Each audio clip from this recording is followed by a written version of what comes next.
When people talk about Carmelo Anthony, it's rarely with respect. They say that he shot too much or he couldn't play a lick of defense. He never won when it mattered. But the real ones know better. Because for a stretch of time, and I mean a real stretch, Carmelo Anthony was the most dangerous scorer in all of basketball. He was a walking mismatch, too strong for wings, too quick for bigs, and if you gave him just an inch of space, it was already too late. At his peak, he didn't just get buckets, he controlled games, and he made New York believe. But somewhere along the way, that version of Melo got buried. So this isn't just a story about what went wrong, it's about what has gotten lost in time. Because prime Carmelo Anthony, well, he was way better than you remember.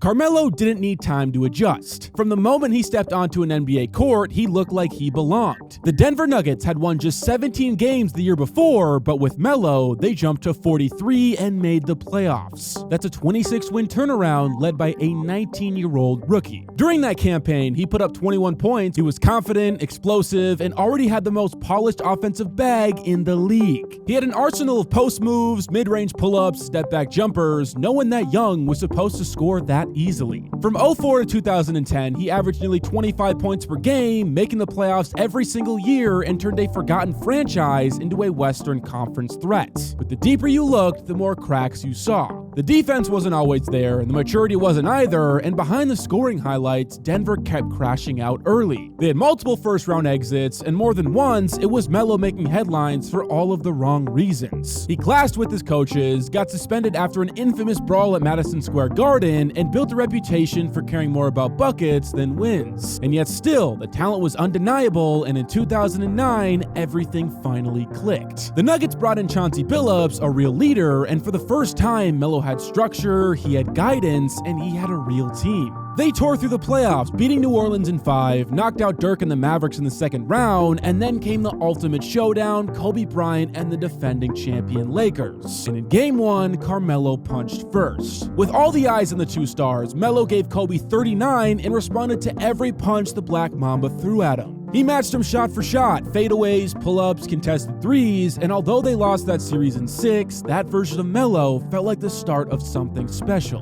But it never got any better than that. Because after 2009, the roster thinned out and Carmelo wanted more. Not just the wins, not just the respect, he wanted the spotlights. And he knew that if he was gonna get it, he would have to leave. Now in 2011, he forced his way to New York, not just to chase a ring, but to carry a city. The Knicks at the time were a mess, a cursed franchise with sky-high expectations and absolutely no margin for failure. But that's what made it a perfect fit. From the moment he put on a Knicks jersey, the pressure was relentless, and still he never flinched. And then came 2013, the purest definition of Prime Melo. Now at this point, Knicks fans already got a taste of what he would be just a few months prior. In April, he delivered one of the most iconic games of his career and maybe the loudest moment Madison Square Garden had seen in a decade. It was a Sunday afternoon matchup against the Bulls, an overtime thriller. And with the entire Garden hanging on to every possession, Melo rose to the moment not once, but twice. The clock winding down again, he drilled a game winner from the top of the key, holding his follow-through as the building exploded. It was 2 clutch shots, one unforgettable performance, and a reminder that when the lights got the brightest, Carmelo Anthony delivered. But this time, he was all by himself.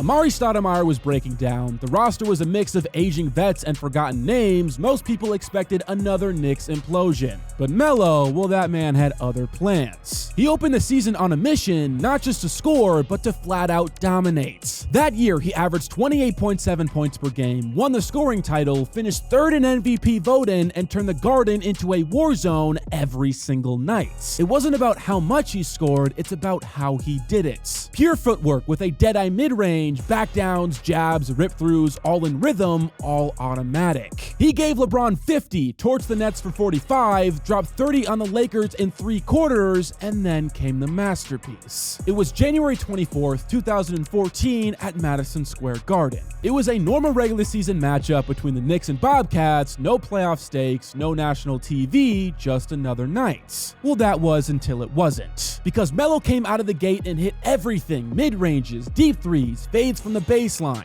By halftime, he had 37, by the end of the third, he had 56, and by the final buzzer, he had 62. The most ever scored in the Garden, and in the most Melo fashion, he did it without getting a single assist. For 2 straight seasons, Melo was at the peak of his powers, and for the first time in over a decade, the Knicks were relevant. They finished that year with 52 wins, the most in 20 seasons, earned the 2nd seed in the East, and faced off against Boston in the first round. The same Celtics who had swept them just 2 years earlier, but this time, Melo made sure it ended differently. He dropped 36 in Game 1, led them again in Game 2, and in Game 6, he closed them out, ending the Big Three era for good. The Knicks hadn't won a playoff series in 13 years, and Melo just changed that. No, I'm not gonna lie, the second round was a meltdown. They lost to the Pacers in 6, but Melo wasn't the problem. He averaged nearly 29 for the series, still hit clutch shots, still played with poise. The team around him just cracked. But that 2013 season, the 62-point game, that playoff run, it was peak Melo. And after that, the unraveling began. Now, the decline of Carmelo Anthony didn't feel like a collapse, it felt like erosion. It happened slowly until one day the foundation was gone and nobody could remember how it all started. You see, after that 2013 season, the Knicks weren't just struggling, they were falling apart. And not because Melo stopped performing, he was still scoring over 27 a game, but around him, everything was crumbling. Amari Stoudemire's knees had given out for good, Tyson Chandler was in and out of the lineup with injuries, and Jason Kidd had just retired. The coaching staff changed, so did the rotations, and eventually, so did the front office. What was once seen as a team on the rise turned into another chapter in the long book of Knicks dysfunction. And yet through it all, Melo never left. He could have demanded a trade, but he didn't. He could have asked out publicly or tried to force the Knicks' hand like so many others in his position. But that's not who he was. Instead, he played through the boos, he played through the losses, he played through the pressure and the blame and the noise that seemed to grow louder with every passing week. And when things went wrong, as they often did in New York, it was always Carmelo who stood in front of the cameras and took the hits. Now, at some point, the narrative around him shifted, not because his game had changed, but because the story had.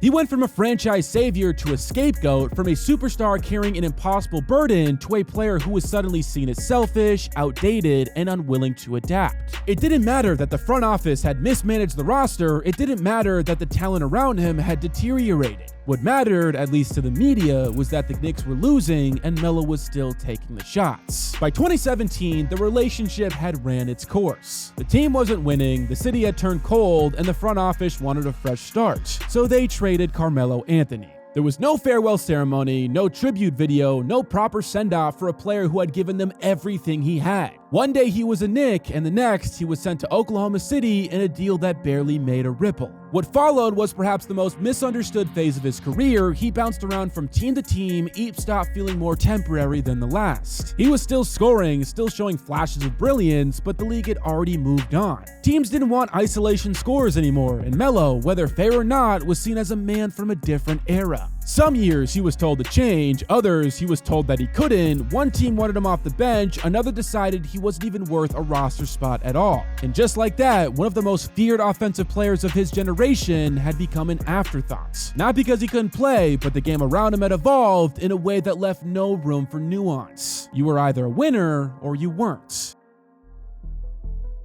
And yet through it all, Melo never lashed out. He didn't beg for relevance, he didn't chase rings at all costs, he didn't jump from team to team hoping to sneak into a championship picture. He played the way he always had, proud, professional, and unapologetically himself. Now, when most players fade out of the league, their story is already written. But for Melo, the ending never quite fit the player he was. Because while the league moved on and the narratives got louder, Melo never stopped being himself. He was still putting the ball in the basket, still hitting tough shots, still playing the game his way. And even if teams didn't want him anymore, his impact had already been cemented. Not just in the stat sheets, but in the players who came after him. Just ask the next generation of scorers who they watched growing up. Kevin Durant once called him unstoppable. DeMar DeRozan studied his footwork to a T, and Jason Tatum copied his jab step to perfection. To them, Melo wasn't just a star, he was the blueprint. He showed an entire generation that scoring could be an art form, that isolation wasn't selfish, it was surgical, that the midrange wasn't just deadly, it was beautiful. And beyond the footwork and beyond all the highlights, Melo gave fans something even more rare. We never saw him chase validation. He didn't build fake super teams or craft a media-friendly persona. He just wore the headband, took the shots, lived with the results, and always stayed true to who he was. He was the man that gave Denver hope. He was the man that led New York to believe again. And he was the man who gave USA Basketball some of the most dominant international performances we have ever seen. And even if he never won a ring, he walked away without bitterness. Because what Carmelo Anthony did, what he was, doesn't just fade away because the media moved on. He was a one-man scoring clinic, a cultural icon, and a legend who didn't need a championship to matter. And if you watched him at his peak, if you really watched, you know exactly what I'm talking about. Because Carmelo Anthony wasn't just good, he was unforgettable, and the real ones will never forget it.